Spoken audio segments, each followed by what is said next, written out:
I know from my own experience of getting into Napoleonics a few years ago that deciding on a basing system for your figures can seem a bit fraught to the beginner. I suspect from the number of threads on web forums about exactly this question that this is a relatively widespread issue for newcomers.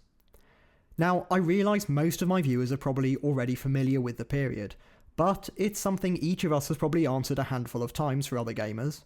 It's something we should be reconsidering when starting up new collections, rather than just automatically continuing in the manner we always have, and it's something rules writers themselves are continually revisiting, as we'll come to see. So today I'm going to dig into some of these problems regarding the dimensions of the base, the number of figures used, and the number of stands per unit, to explore why it can be so frustrating for many, look at some rough trends in how basing systems have changed, explore different considerations that go into a basing system, set out what I see as the major problems with the most commonly recommended method for newcomers, and go through what I've chosen for my own collection. I will, for the most part, be focusing on infantry battalions here, since that's where most of the discussion seems to take place, but I do touch on artillery and cavalry as well, and more briefly on skirmish and command bases. So to begin, let's think about the newcomer's experience of Napoleonic basing. Given the prevalence of skirmish-style games on the market, I suspect that for many who are just getting started with the period, it'll be their first experience of multi-basing figures altogether. This might be changing with the re-release of things like Epic Scale 40k, but that rule set, as well as popular systems like Flames of War for World War II, don't really give you the freedom to make a mistake, since the figure manufacturers and rules publishers are one and the same, so they simply provide the correct bases with the figures as stipulated in their rules. This isn't so much the case with Napoleonics, which has surely the most baffling variety of systems in use across all the different rule sets in existence. The elephant in the room for this video is of course that I'm not tailoring this to any one specific rule set, like Black Powder or GDA2, but that is quite deliberate.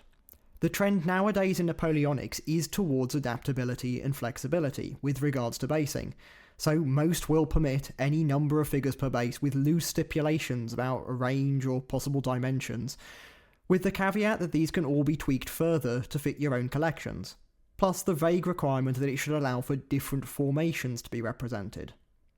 This is all of course a godsend for those with large existing collections who want to play against opponents who've based theirs differently, or try to put some new rule set through its paces without the commitment of rebasing everything.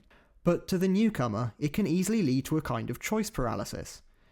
How on earth is someone meant to channel out all the noise and determine what's most suitable for today's 28mm scale figures, versus a concession made to some hypothetical gamer's collection using more slender figures based for a now seldom encountered rule set?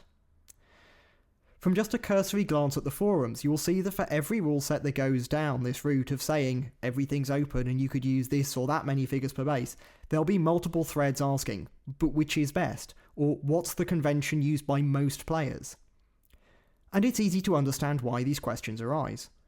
Frustrating though it may be to answer for the umpteenth time, many will be coming from systems that do have a correct answer to the basing question, because where a competitive scene exists, exact measurements and unit footprints are more highly valued.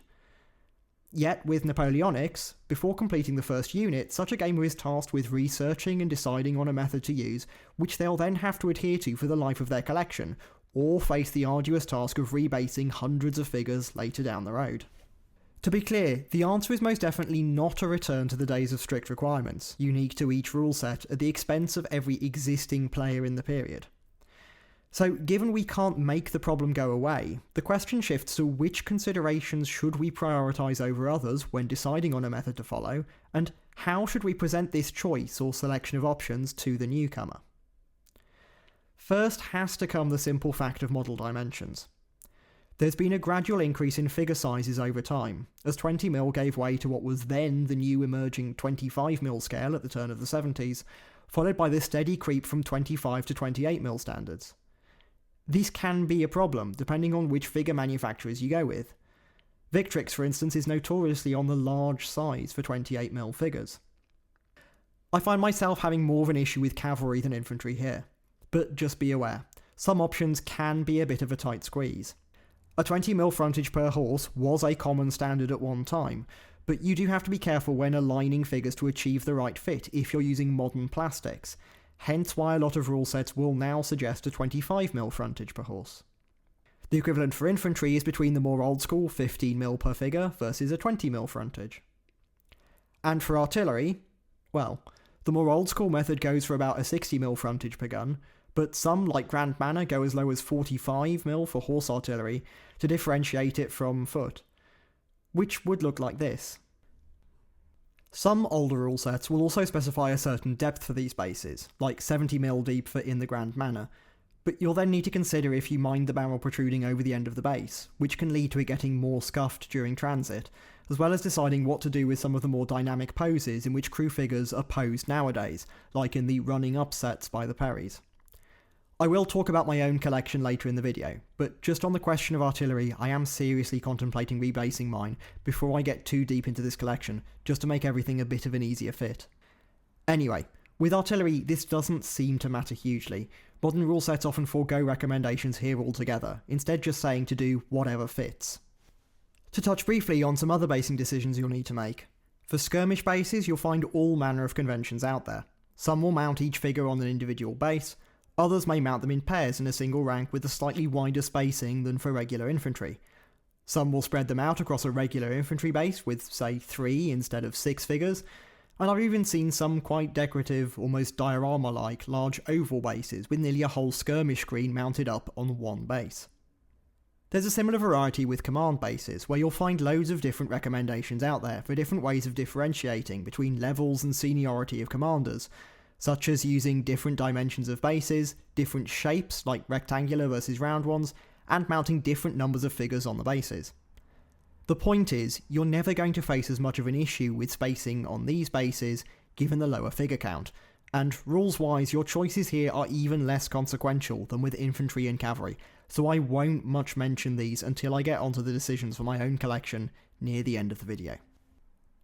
Next, alongside these physical concerns over figure dimensions, aesthetics also rank very highly for many gamers when deciding on a basing system. Plenty of rule sets will allow or even encourage a system with wider gaps between figures, thus requiring fewer models per battalion, which many of us will then simply ignore, such as our preference for tightly packed units. And this difference in figure counts can be quite drastic. Although it only produces a 3cm difference in the overall width of the unit, it would of course require another 50% more figures to paint up a French battalion using the quote-unquote old school method of 6 bases of 6 at a 15mm frontage per figure, versus the now commonly encountered 6 bases of 4 at 20mm frontage per figure. Just to show that difference a bit more clearly, here are some figures on various sizes of base. These are all Wargames Atlantic Prussian reservists in this case. On the left is a base of 4 spaced at 20mm per figure. In the centre is a base of 6 spaced at 15mm per figure. And on the right, for reasons I'll come to later, is a base of 8 also spaced at 15mm per figure. So far then, we've looked at 2 things which should factor into your basing decisions: the physical size of the models themselves and the aesthetics you're aiming for. Let's now add 2 more considerations. First, consistency, or perhaps versatility.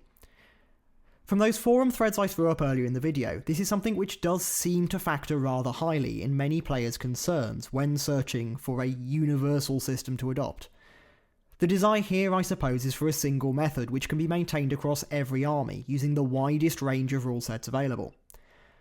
The closest we have to this at 28mm is, I suppose, what we find labelled as the recommended 20mm per figure frontage in black powder, with 4 figures arranged on a 40mm square.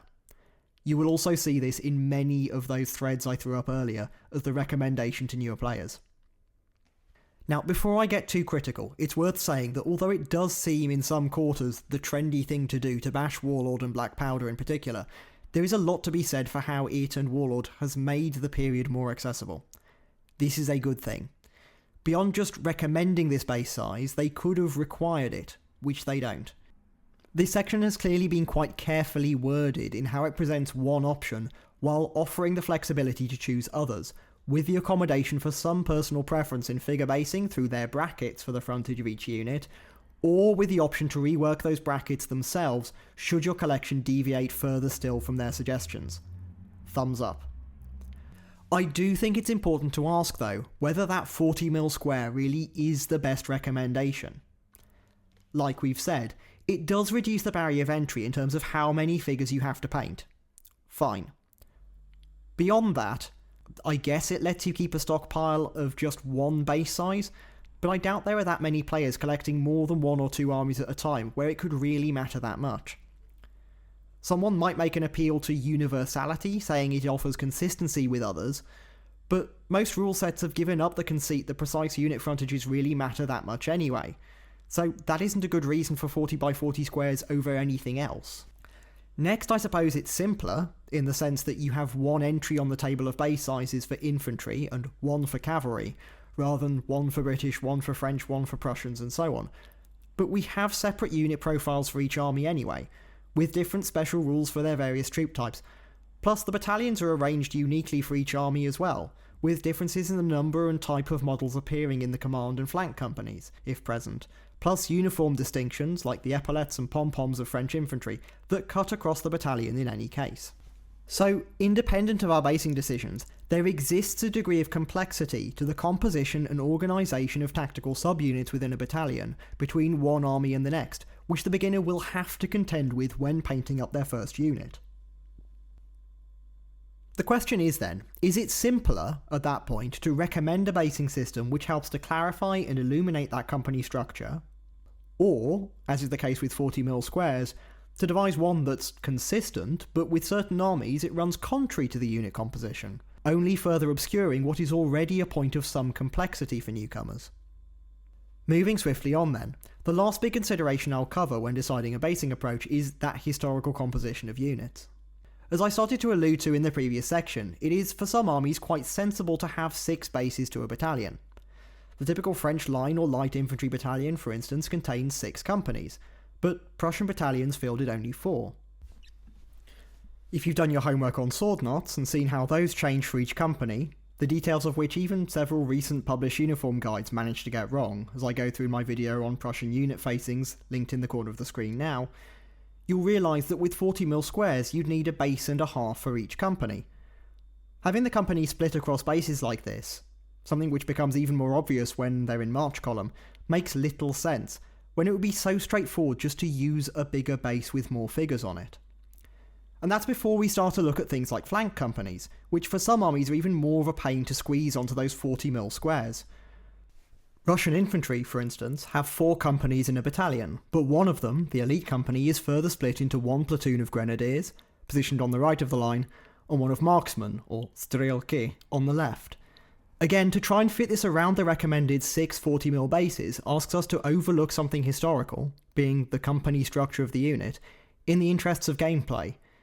Except we've already been told the base sizes don't matter for gameplay. Abstractions and simplifications are, of course, an integral part of every single rule set out there, but with this one I am struggling to see the point behind it at all.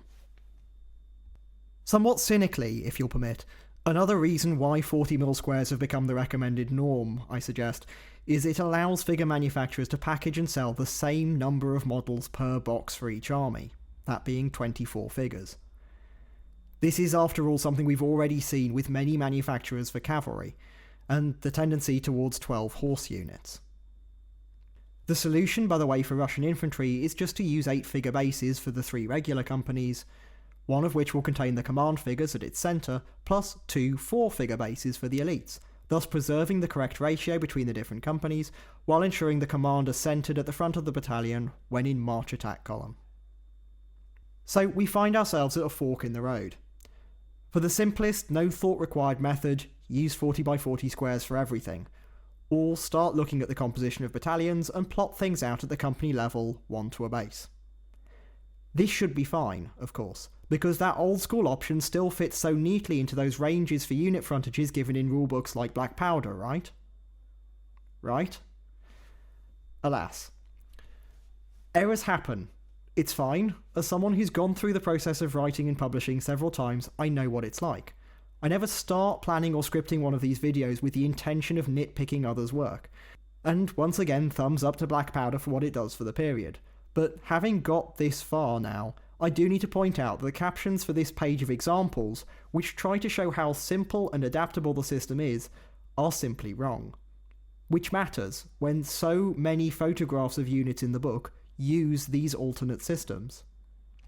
We're told at the top of the page that standard units have a frontage of 200 to 250 mil, which looks like this for a unit of Russian infantry, using the typical 40 mil squares. All good so far. Or for cavalry, they look something like this. But they've just said to use 25 mil per horse, meaning these Polish lancers have a frontage in line of 300 millimeters. They couldn't have been just counting the front rank either, because then it's only 150. I suspect they were meant to be 8 instead of 12 in the picture, giving a frontage of 200 mil. Not sure. And it's the same problem again for the bottom image. It's a 36-figure unit, which if it is based with a frontage of 15 mil per model, which I very much suspect, given those are the bases provided in the periplastic sets, then the width is 270 mil, putting it, again, outside the range of the standard unit, and into that of a large one. I know it's only a few mil. It's stupid splitting hairs over this.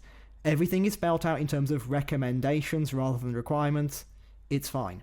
But this is exactly why this topic is so confusing to newcomers. Could you tweak the unit sizes? Yes, 225 to 280 mil would work for infantry at least, but then it would push 8-figure cavalry units into the small bracket. More thought required. Okay, enough ranting. Time for some pragmatism. If you have an opponent or group of opponents in mind for your games, who as part of a club for instance have already decided on a basing system, then you could of course just choose to go with their method, even if it throws up all the problems I've just discussed about tactical subunits, flank companies and so on. But what if you leave that club? And wasn't the whole point of flexibility and openness in modern rule sets that you didn't have to share the same method to play in any case? Well, assuming you won't be cast out into the outer darkness for questioning the wisdom of a universal basing system, my recommendations are these. First, look at how the battalion is divided into companies, or for cavalry, how the regiment is divided into squadrons, and let that be your starting point. French had 6 companies in line and light battalions, or 4 in the guard battalions, so use 6 or 4 bases per unit respectively. For Austrians, from 1809 onwards, the line are in 6 companies, so use 6 bases, but make a mental note the unit needs to end up being bigger than the equivalent French one. Prussians are more straightforward, 4 companies, 4 bases. Russians, like we've just spoken about, 4 bases, but split 1 in 2 for the elites. British, 10 companies which you could just pair up for 5 bases, and so on. Second, something I haven't mentioned too much yet, consider the relative sizes of these battalions. So an Austrian battalion should be bigger than a French one. 6 companies of 8 figures, for instance, instead of 6 companies of 6. You might also choose to do this at the level of individual battalions according to a certain order of battle that you're following. So some units of Landwehr might end up being larger than others, for example. Third, consider the number of figures you're prepared to paint up per unit, and the spacing that you find most appealing, within practical constraints given the dimensions of the figures you're using. And fourth, work out how you can fit all of this into the range of unit footprints set out in your chosen rule set de jour, safe in the knowledge that you can just adapt the brackets given for unit frontages to suit your collection at the end of the day. You may of course get to the end of all this with the realisation that you do want your figures to be slightly more spaced out while still representing the 6-company structure of a French battalion, for instance, and thus opt for 40 mil squares after all, but at least you have some solid reasons for doing so. For a spot of further reading on this, one really good reference book that I'll mention here is Peter Morby's title, Creating a Napoleonic Wargames Army, 1809 to 1815, for Crowwood Wargaming Guides. For each of the main armies it discusses the composition of battalions, regiments, brigades and divisions, with in most cases several basing recommendations covering different unit sizes in these little diagrams. It certainly leans towards a more old school approach, but just as I've set out in this video, there is a sound logic to it all. If you want yet more detailed suggestions for say Landwehr versus Jaeger versus Musketeers for the Prussians, then I'd highly recommend looking at Dave Brown's rule set General de Brigade, even if you plan on playing something else like General d'Armée. Again, it's more old school, but it's a great starting point for looking at relative unit sizes across different armies, and you could of course just scale everything to use slightly fewer figures if you like, while still keeping the same relationship between bases and companies in the battalion. So at last, how did I apply all of this for my own collection? Step 1 is to look at the army, Prussia, so 4 companies and thus 4 bases to a battalion. Step 2. Company strength was often around 160 men, meaning a battalion of roughly 640. I haven't gone into figure ratios here, but in essence we're looking at a standard sized unit in this case. Step 3. I want my units tightly packed, so a 15mm frontage. The natural choice is then for 8 figure bases measuring 60 by 40mm. Step 4. That means the battalion featuring 4 such bases would have a frontage of 240mm, which, if you want to play Black Powder, is bang in the middle of their standard unit size, so that works. For cavalry, the Orbat I'm working on features 2 squadrons of dragoons and 2 squadrons of Landwehr cavalry. The tighter basing for these is 20mm per horse, with a depth of 45mm, and I like to base mine in 3s. Now, since my preference for full-size cavalry regiments is to go much bigger than those in Black Powder, that means these bases are only half squadrons, but given we've only got 2 squadrons total in each, that still fits into a standard unit profile, being again 4 60mm wide bases, giving a frontage of 240mm as well. For artillery, like I mentioned earlier, I use the Grand Manor sizes, so 60mm wide by 70mm deep. I did actually have some longer MDF bases custom made at 60mm wide and 240 long for some caissons pulled by 6 horses, but I haven't got round to gluing or painting those yet. For skirmishers, I find that double spacing works well for those, so I've opted for 2 figures on a 60mm wide by 25mm deep base. The extra 5mm of depth does help just to protect the rifles or muskets a little in transit. And for commanders, I prefer using round bases for mine, with the size of the base and number of figures mounted denoting the level and seniority. Commanding several battalions, I'd use a single figure on a 50mm round base, moving up to 3 or 4 figures on a 75mm round base for the CNC. The only thing I'm still a bit undecided on is for Jaeger. Black Powder includes the option to field them at the size of the single company or as 2 companies. I'd probably use a 45 by 40mm base and stagger the figures in a kind of V formation. The other option would just be to base them as a regular skirmish screen. Anyway, this has gone on far long enough for a video that really just amounts to an extended rant about tiny rectangles of MDF. Shout out to Warbases, who I'm always using for these things, and as just a tiny bit of housekeeping, you might want to look out for a general update video on the year ahead and the direction of the channel in the coming few weeks. If you feel particularly passionately about one basing system versus another, feel free to duke it out in the comments. Good luck with all your hobbying, and until next time.